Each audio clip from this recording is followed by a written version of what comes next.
Un nouveau numéro du 7-8 dossier préparé par la rédaction de TV78. Ce mois-ci, nous allons nous pencher sur les fêtes de fin d'année et vous donner quelques idées de cadeaux 100% locales. Le département ne manque pas de richesses pour décorer, s'habiller, déguster ou encore s'amuser. La sélection de nos équipes à suivre au cours du prochain quart d'heure avec tout d'abord de la bière artisanale brassée à Bois d'Arcy et puis un indémodable qui a su se renouveler au fil du temps, la toile de Jouy.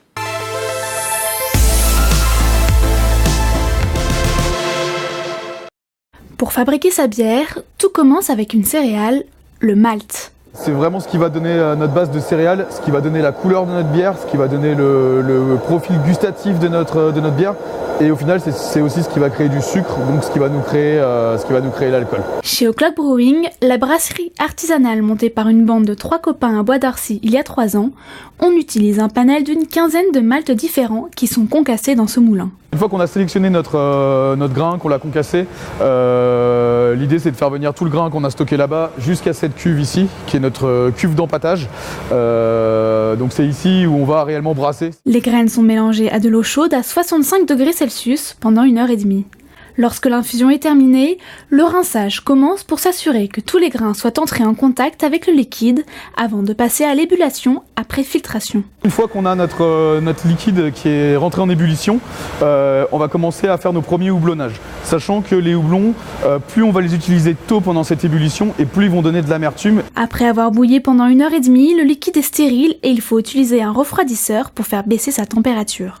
Une fois qu'on l'a refroidi, on vient positionner notre liquide à l'intérieur de ces cuves que vous avez derrière moi, qui sont des fermenteurs. Une fois que tout notre liquide a été refroidi et qu'il est rentré à l'intérieur de ces cuves à 20 degrés, on va inséminer la bière, c'est-à-dire qu'on va lui ajouter des levures. Les levures agissent pendant cette étape de fermentation. Leur travail est de manger le sucre, créer l'alcool et le CO2 qui rendra la bière pétillante. La cuve passe ensuite de 20 à 0 degrés pour la dernière étape de garde au froid. Donc en gros, pour fabriquer une bière, on va avoir une journée de fabrication, une semaine de fermentation et 3 semaines de garde, ce qui fait qu'une cuve elle est monopolisée pendant à peu près 1 mois une fois qu'elle a été brassée. Chez O'Clock, le brassage se fait 2 à 3 fois par semaine en fonction des cuves disponibles. Pour varier les plaisirs, les 3 brasseurs développent aussi une gamme de bières vieillies en barriques. Pour nous, l'idée, c'est pas d'acheter des barriques neuves, c'est d'acheter des barriques qui ont déjà servi, qui ont déjà une histoire et de profiter de l'histoire de ces barriques. Ici sont stockées 40 barriques qui vont faire leur travail pendant 6 mois à 1 an pour des bières aux arrière-goûts d'alcool plus fort. Les bières O'Clock sont distribuées dans des bars et des revendeurs indépendants en France et en Europe, mais aussi dans leurs propres boutiques, avec une gamme de 12 à 15 bières différentes qui varient chaque semaine. La première année, on a été même un peu surpris que la bière était réellement quelque chose qu'on pouvait offrir à Noël. Cette année, ils ont même développé un calendrier de l'Avent et une gamme à offrir. Et nous, ce qu'on propose pour Noël, c'est un petit pack de bière avec 6 bouteilles, dans lequel vous avez les 5 best-sellers de la brasserie, qui est complété par notre bière de Noël, notre Christmas Day, et qui est emballé dans un paquet cadeau avec le descriptif de toutes nos bières. La France est le 3e pays européen en nombre de brasseries, derrière l'Allemagne et le Royaume-Uni.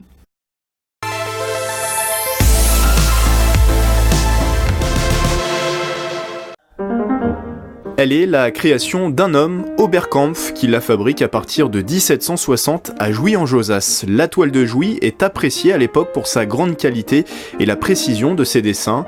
Le tissu est très vite prisé par la bourgeoisie et la noblesse française. Le succès de la toile de Jouy tient à la proximité de Jouy-en-Josas avec le château de Versailles. Christophe Philippe Oberkampf était un visionnaire, tant dans les motifs et d'un point de vue créatif que dans sa gestion industrielle de la manufacture. La cour qui était effectivement à proximité raffolait de sa production. Si aujourd'hui l'indienne ne se fabrique plus dans sa ville d'origine, ses motifs célèbres se déclinent en de nombreux produits dérivés.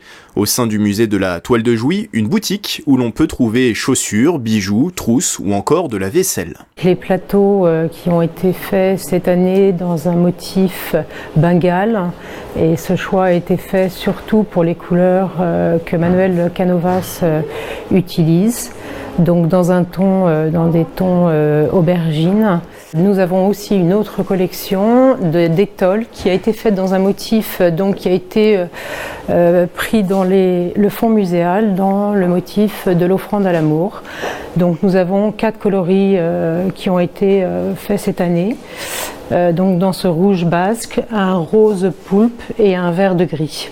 À chaque saison, sa collection. Pour l'automne-hiver, le produit phare cette année, c'est une marinière créée en partenariat avec la marque Armor Luxe, un vêtement fabriqué à l'occasion de l'exposition sur le peintre franco-japonais Fujita, qui se tient en ce moment au musée de la Toile de Jouy. Nous avons repris donc le motif de l'art d'aimer que Fujita a utilisé énormément dans ses œuvres, et nous avons décidé de reprendre le bateau, donc un petit sinago qui a été mis dans les coudières des marinières. 2 marques sont disponibles dans la boutique, Collection et Création du musée de la Toile de Jouy. Et pour penser ces produits, l'inspiration ne manque pas au musée qui possède un fonds de 10 000 pièces de toile de Jouy. De baigner effectivement dans tous ces dessins, je m'en lasse pas, je trouve toujours des choses nouvelles. C'est d'une richesse incroyable. Moi, ce que j'aime aussi beaucoup faire, c'est justement retravailler tous les motifs que nous avons, nous, dans les réserves. Notamment les empreintes aussi, il y a des choses fabuleuses. Donc ça, je décline avec ça énormément de papeterie aussi. Dans la boutique, il y en a pour tous les goûts et pour toutes les bourses, comptez de 3 à 200 € pour ces produits au motif de la toile venue de Jouy en Josas.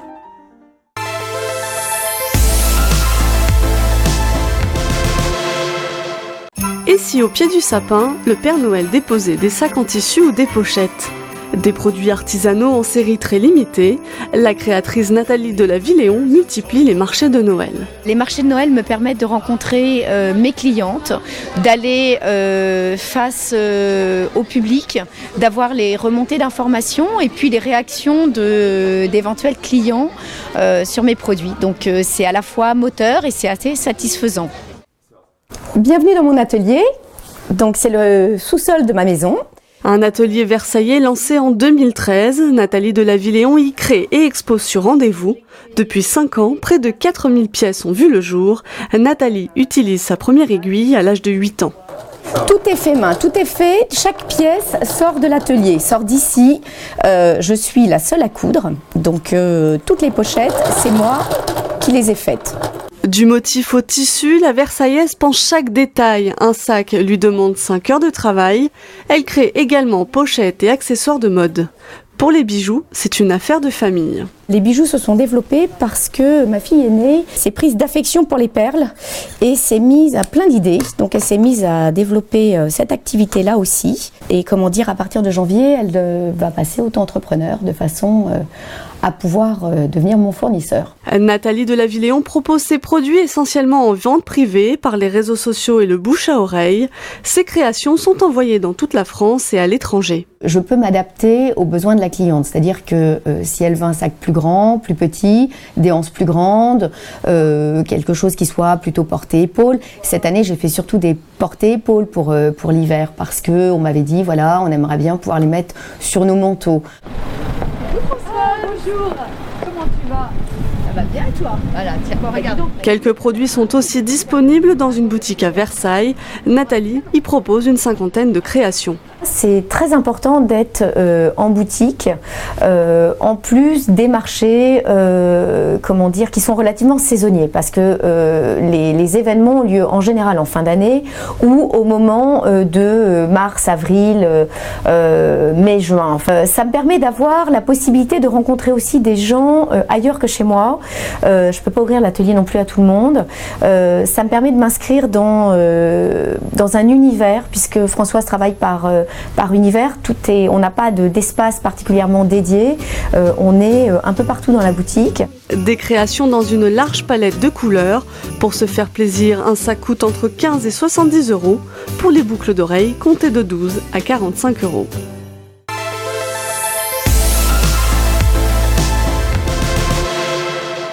Voilà pour cet aperçu des produits locaux. Nous allons voir à présent qu'il est aussi possible d'embellir sa décoration de table et même de créer des cartes de vœux à la mode yvelinoise.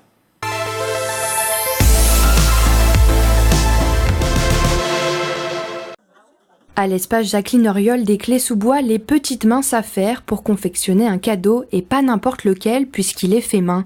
Les participantes s'attaquent à une composition florale de quoi égayer ces tables de fête. 2 amaryllis, des boules de houx, du gypsophile, du branchage de Noël, des bâtons de cannelle, des boules, des rondelles d'orange et de pommes.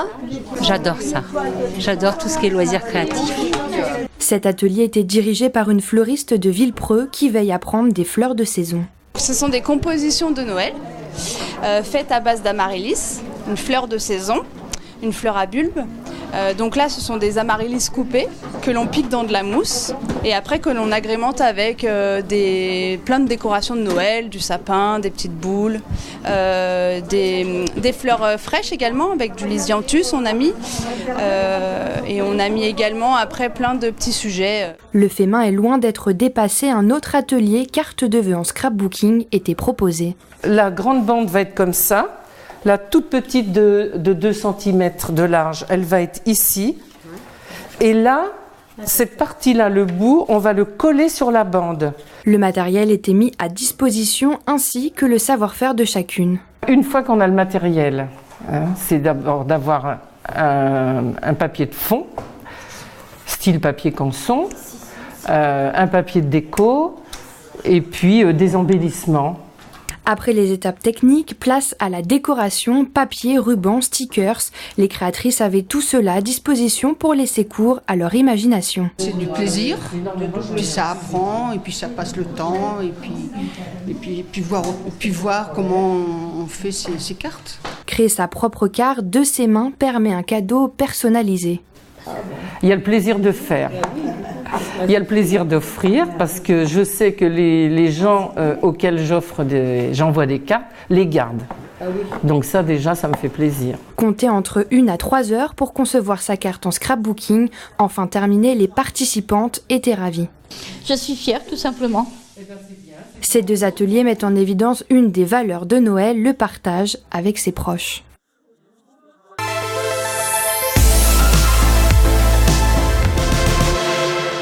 C'est la fin de ce 7-8 dossier. On se retrouve en janvier. Nous parlerons du travail des associations solidaires pendant cette période hivernale. L'information locale est à retrouver chaque jour sur TV 78. Excellente fête.